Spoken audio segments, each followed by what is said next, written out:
I was living in Park City, Utah, and I was driving to a town called Provo, and there's a lake that you have to drive around, and it was pretty late at night, and, I had a fast car, and so I was going pretty fast, and I remember distinctly I mean, I was going pretty fast. I remember distinctly at one moment thinking, "If I get a ticket, this is gonna be a whomper, like, it's gonna be bad." Blasting music, windows down, sure enough, blue and red lights, like, "Oh my gosh, I just willed this into existence."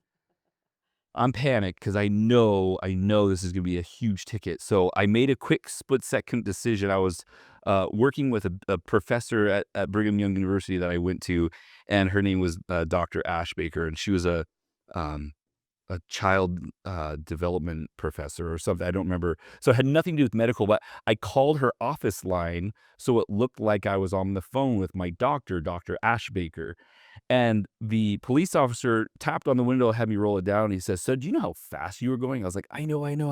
I have to get to the hospital. I'm on the phone with my doctor right now. I lost my eye."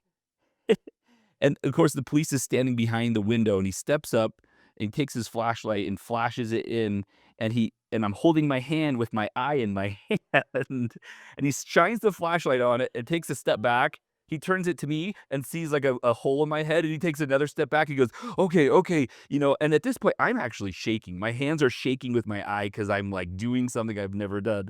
And, this cop's like, "Okay, okay, calm down, son, calm down." I'm like, "I'm on the phone with my doctor. I just need to get to the hospital." And the hospital's, like, 25 minutes away still, right? And somehow, in a moment, he became an expert because he goes, "Okay, hold on. Last night, I was watching the Discovery Channel on a show called How It's Made, and there was a segment about how they made fake eyes.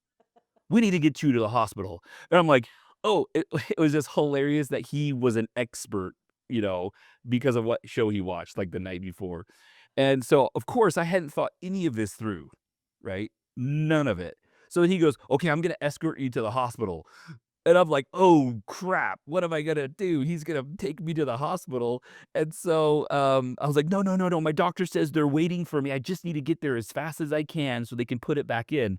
And again, having not thought this through, I had no answers. If he would have asked, "Well, how'd you lose your eye? How'd the eye pop out?" No idea what I would have told him, right? "Why can't you put it back in?" Didn't think that one through, right? So he said, "Okay, you can't speed that fast, but you gotta get to the hospital. I have a speed trap down the road. I'm gonna radio ahead and tell him not to pull you over, but you can't go over the speed limit." I said, "Okay, okay, that's fine." And he lets me go. And as I roll up the window, my hand's shaking so bad I can't even get my eye in my head because and I start laughing and I was like, "Did that just happen?"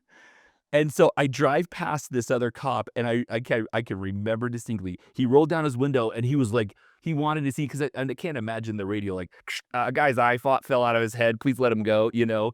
And he just stared at me as I drove by.